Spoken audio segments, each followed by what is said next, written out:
ನಮಸ್ತೆ. ಬನ್ನಿ ಇವತ್ತು ದೊಣ್ಣಮೆಣಸಿನ್ಕಾಯಿ ಪಲ್ಯ ಹೇಗೆ ಮಾಡೋದು ಅಂತ ನೋಡೋಣ. ಇಲ್ಲಿ ನಾವು ಇವತ್ತು ಸ್ವಲ್ಪ ದೊಣ್ಣಮೆಣಸಿನ್ಕಾಯಿ ತಗೊಂಡಿದ್ದೀನಿ. ಒಂದು 7-8 ದೊಣ್ಣಮೆಣಸಿನ್ಕಾಯಿ ತಗೊಂಡು ಸ್ವಲ್ಪ ಪಲ್ಯ ಮಾಡೋಣ ಅಂತ ಹೇಳಿ ಅದನ್ನ ಹೇಗೆ ಮಾಡೋದು ಅಂತ ನೋಡ್ತಾ ಹೋಗೋಣ. ಇವಾಗ ನಾನು ದೊಣ್ಣಮೆಣಸಿನ್ಕಾಯಿನೆಲ್ಲ ನೀಟಾಗಿ ಫಸ್ಟು ತೊಳ್ಕೊಬಿಡೋಣ. ಇವಾಗ ತೊಳ್ಕೊಂಡು ನೀಟಾಗಿ ಅದನ್ನು ಹೆಚ್ಚಾಗಿ ರೆಡಿ ಮಾಡ್ಕೊಳ್ಳೋಣ ಅಂತ ಹೇಳಿ. ಹಾಗೆ ನನ್ನ ಚಾನಲ್ನ ಯಾರ್ಯಾರು ಸಬ್ಸ್ಕ್ರೈಬ್ ಮಾಡ್ಕೊಂಡಿಲ್ಲ ಆದಷ್ಟು ಬೇಗ ಸಬ್ಸ್ಕ್ರೈಬ್ ಮಾಡ್ಕೊಳ್ಳಿ. ಹಾಗೆ ಪಕ್ಕದಲ್ಲೇ ಇರೋ ಬೆಲ್ ಬಟನ್ನ ಪ್ರೆಸ್ ಮಾಡಿ ಮತ್ತು ಲೈಕ್ ಮಾಡಿ ಮತ್ತು ಶೇರ್ ಮಾಡಿ. ಈ ಥರ ನೀವು ಲೈಕ್ ಮಾಡಿ ಶೇರ್ ಮಾಡಿ ಮತ್ತು ನಾನು ಸಬ್ಸ್ಕ್ರೈಬ್ ಆಗೋದ್ರಿಂದ ನನಗೆ ಇನ್ನಷ್ಟು ವಿಡಿಯೋ ಮಾಡೋಕ್ಕೆ ಪ್ರೋತ್ಸಾಹ ಸಿಕ್ಕಂಗಾಗುತ್ತೆ.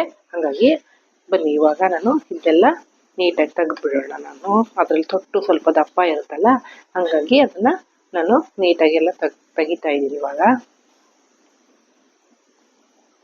ಇದು ಸ್ವಲ್ಪ ದೊಡ್ಡ ಹೆಚ್ಕೋಬಾರ್ದು, ಸ್ವಲ್ಪ ಚಿಕ್ಕದಾಗಿ ಹೆಚ್ಕೊಂಡ್ರೆ ಚೆನ್ನಾಗಿ ಬರುತ್ತೆ. ತುಂಬ ದೊಡ್ಡ ಆದರೆ ಅಷ್ಟು ಬೇಗ ಬೇಯಲ್ಲ ಅಂತ ನನಗೆ.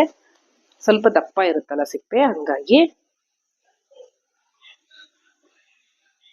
ನಾನು ಈ ಥರ ಪೀಸ್ ಮಾಡ್ಕೊತಾ ಇದ್ದೀನಿ. ಇದನ್ನ ಇನ್ನೊಂದು ಪೀಸ್ ಮಾಡ್ತೀನಿ ನಾನು. ತೀರಾ ಸಣ್ಣನೂ ಬೇಡ, ತೀರಾ ದೊಡ್ಡನೂ ಬೇಡ.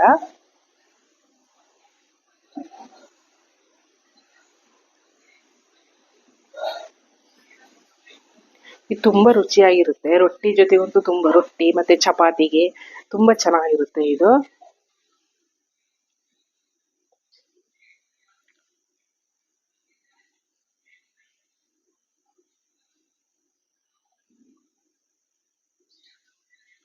ಈ ಥರ ಎಲ್ಲ ನೀಟಾಗಿ ಇದನ್ನು ಹೆಚ್ಕೊಬಿಡೋಣ ಫಸ್ಟು.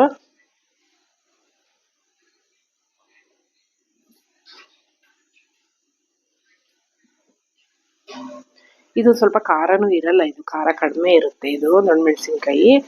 ಹಾಗಾಗಿ ನಾನು ಈ ಥರ ಎಲ್ಲ ಫಸ್ಟು ಹೆಚ್ಚಿಟ್ಕೊಬಿಟ್ಟಿದ್ದೀನಿ. ಇವಾಗ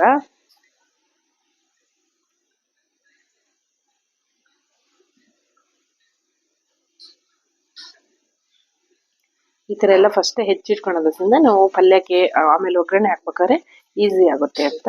ಇವಾಗ ನಾನು ಮಿಕ್ಸಿಗೆ ಖಾರಕ್ಕೆ ರೆಡಿ ಮಾಡ್ಕೊಬಿಡೋಣ ಅಂತ ಹೇಳಿ ಸ್ವಲ್ಪ ಕಾಯಿ ತಗೊತಾ ಇದ್ದೀನಿ. ಹಾಗೆ ಸ್ವಲ್ಪ ಹುಣಸೆ ಹಣ್ಣು, ಸ್ವಲ್ಪ ಬೆಳ್ಳುಳ್ಳಿ, ಹಾಗೆ ಸ್ವಲ್ಪ ಈರುಳ್ಳಿ, ಸ್ವಲ್ಪ ಹಸಿಮೆಣಸು ಹಾಕಿ. ಯಾಕಂದರೆ ಹಸಿಮೆಣಸು ಸ್ವಲ್ಪ ಕಡಿಮೆ ಹಾಕಿದ್ದೀನಿ ನಾನು, ಇನ್ನೊಂದು ಸ್ವಲ್ಪ ಬೇಕಂದ್ರೆ ಆಮೇಲೆ ಹಾಕೋಣ ಅಂತ ಹೇಳಿ. ಹಾಗೆ ಸ್ವಲ್ಪ ಹಣ್ಣು ಮೆಣಸಿನ್ಕಾಯಿ ಹಾಕೊಂಡಿದ್ದೀನಿ, ಈಗ ಸ್ವಲ್ಪ ಖಾರಕ್ಕಿರಲಿ ಅಂತ ಹೇಳಿ. ಹಾಗೆ ಕೊತ್ತಂಬರಿ ಸೊಪ್ಪು, ಬೇವಿನ ಸೊಪ್ಪು. ಇವಾಗ ನಾನು ಇದಕ್ಕೆ ಕುರಿಶಿನಿ ಕಾಳನ್ನ ಹುರಿದು ಹಾಕ್ಕೊತಾ ಇದ್ದೀನಿ. ಒಂದು 2 ಸ್ಪೂನ್ ಆಗಷ್ಟು ಕುರಿಶಿನಿ ಕಾಳನ್ನ ನಾನು ಹುರಿದು ಹಾಕ್ಕೊತಿದ್ದೀನಿ. ಕುರಿಶಿನಿ ಹಾಕೋದ್ರಿಂದ ಪಲ್ಯ ಟೇಸ್ಟ್ ಸ್ವಲ್ಪ ಜಾಸ್ತಿ ಬರುತ್ತೆ ಅಂತ ಹೇಳಿ, ತುಂಬ ರುಚಿಯಾಗಿರುತ್ತೆ ಕುರಿಶಿನಿ ಹಾಕೋದ್ರಿಂದ. ಹಾಗಾಗಿ ನಾವು ಈ ಥರ ದೊಣ್ಣಮೆಣಸಿನ್ಕಾಯಿ ಪಲ್ಯ ಆಗಲಿ ಅಥವಾ ಬದನೆಕಾಯಿ ಪಲ್ಯ ಆಗಲಿ ಈ ಥರ ಮಾಡ್ಬೇಕಾದ್ರೆ ಸ್ವಲ್ಪ ಕುರಿಶಿನಿ ಕಾಳನ್ನ ಹುರಿದು ಹಾಕ್ಕೊತೀನಿ. ಹಾಗೆ 1 ಸ್ಪೂನ್ ಅಷ್ಟು ನಾನು ಸಾಂಬಾರು ಪುಡಿ ಕೂಡ ಹಾಕ್ಕೊತಾ ಇದ್ದೀನಿ. ಇದು ಕೂಡ ಮನೆಯಲ್ಲೇ ಮಾಡ್ಕೊಂಡಿರೋ ಸಾಂಬಾರು ಪುಡಿ, ಹಾಗಾಗಿ ಅದನ್ನು ನಾನು 1.5 ಸ್ಪೂನ್ ಹಾಕ್ಕೊತಾ ಇದ್ದೀನಿ. ಹಾಗೆ 2 ಸ್ಪೂನ್ ಅಷ್ಟು ನಾನು ಹುರ್ಗಡ್ಲೆ ಹಾಕ್ಕೊತಾ ಇದ್ದೀನಿ. ಹುರ್ಗಡ್ಲೆ ಹಾಕೋದ್ರಿಂದ ಒಂದು ಸ್ವಲ್ಪ ಥಿಕ್ನೆಸ್ ಬರುತ್ತೆ ಅಂತ, ಮತ್ತು ಸ್ವಲ್ಪ ರುಚಿನೂ ಕೊಡುತ್ತೆ ಅದು ಅಂತ. ಹಾಗೆ ಇವಾಗ ಒಗ್ಗರಣೆ ರೆಡಿ ಮಾಡ್ಕೊಬೇಡ. ಇಲ್ಲೊಂದು ನಾನೊಂದು 2 ಸ್ಪೂನ್ ಅಷ್ಟು ಎಣ್ಣೆ ಹಾಕೊಂಡಿದ್ದೀನಿ. ಇದಕ್ಕೊಂಚೂರು ಎಣ್ಣೆ ಜಾಸ್ತಿ ಇದ್ರೆ ಚೆನ್ನಾಗಾಗುತ್ತೆ ಅಂತ. ಇವಾಗ ನಾನು ಇದಕ್ಕೆ ಸ್ವಲ್ಪ ಸಾಸಿವೆ ಜೀರಿಗೆ ಹಾಕಿದ್ದೀನಿ. ಹಾಗೆ ಬೆಳ್ಳುಳ್ಳಿ ಹಾಕ್ತೀನಿ. ಇವಾಗ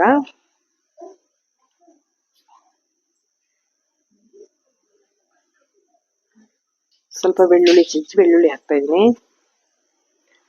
ಹಾಗೆ ಸ್ವಲ್ಪ ಕರಿಬೇವು ಸೊಪ್ಪು,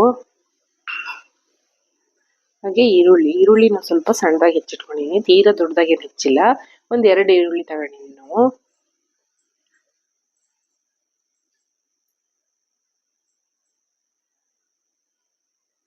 ಈರುಳ್ಳಿನೂ ಸ್ವಲ್ಪ ಬಾಡ್ಲಿ ಎಣ್ಣೆಲಿ.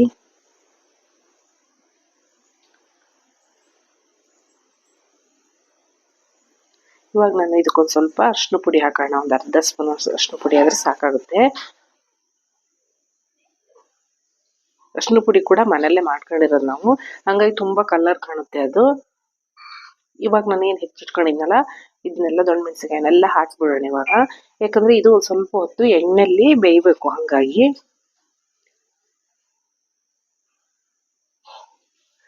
ನೀಟಾಗಿ ಎಣ್ಣೆಲ್ಲ ಇದನ್ನ ಒಂದ್ಸಲಿ ಹುರಿದು ಬಿಡೋಣ ಚೆನ್ನಾಗೆ. ಸ್ವಲ್ಪ ಸಣ್ಣ ಉರಿ ಮಾಡ್ಕೊಂಡು ಚೆಂದ ಬೇಯಿಸ್ಬೇಕಿತ್ತು ಎಣ್ಣೆಯಲ್ಲೇ. ಹೀಗೆ ಬೇಯಿಸೋದ್ರಿಂದ, ಹೀಗೆ ಹುರಿದು ಇದು ಮಾಡೋದ್ರಿಂದ ಸ್ವಲ್ಪ ಇದು ರುಚಿ ಜಾಸ್ತಿ ಆಗುತ್ತೆ ಅಂತ. ತಕ್ಷಣ ನಾವು ಖಾರ ಹಾಕಿದ್ರೆ ಬೆಂದು ಇರಲ್ಲ ಮತ್ತೆ, ಹಾಗಾಗಿ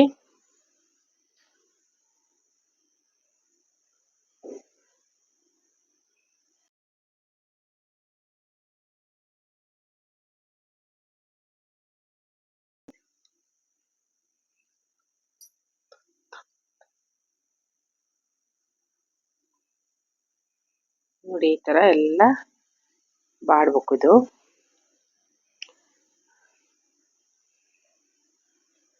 ಇಷ್ಟ ಆದ್ರೆ ಸಾಕು. ಇವಾಗ ಒಂದ್ ಸ್ವಲ್ಪ ಉಪ್ಪು ಹಾಕ್ತಾ ಇದ್ದೀನಿ ನಾನು.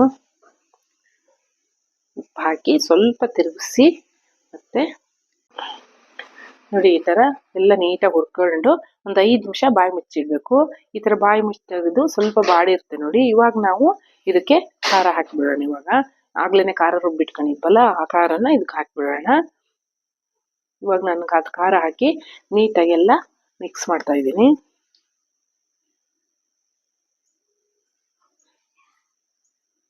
ಈ ತರ ಎಲ್ಲ ನೀಟಾಗಿ ಮಿಕ್ಸ್ ಮಾಡಿ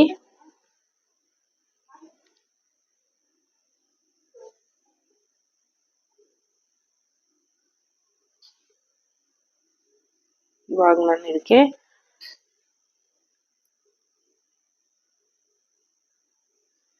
ಸ್ವಲ್ಪ ಬೆಲ್ಲ ಹಾಕ್ಬಿಡೋಣ.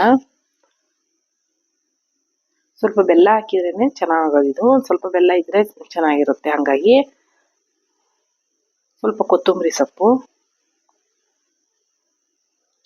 ಹಾಕಿ ನೀಟಾಗಿ ಎಲ್ಲ ಮಿಕ್ಸ್ ಮಾಡಿ ಒಂದು ಸ್ವಲ್ಪ ಕುದಿಯಕ್ಕೆ ಬಿಡಬೇಕು. ಹಂಗಾಗಿ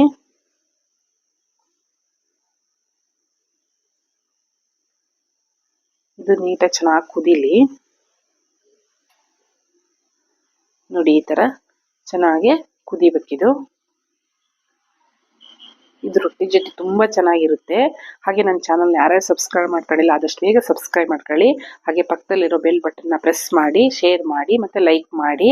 ರೊಟ್ಟಿ ಜೊತೆಗೆ ತುಂಬಾ ರುಚಿಯಾಗಿರುತ್ತೆ ಇದು. ಹಾಗೆ ಚಪಾತಿ ಜೊತೆ ಕೂಡ ತುಂಬಾ ರುಚಿಯಾಗಿರುತ್ತೆ.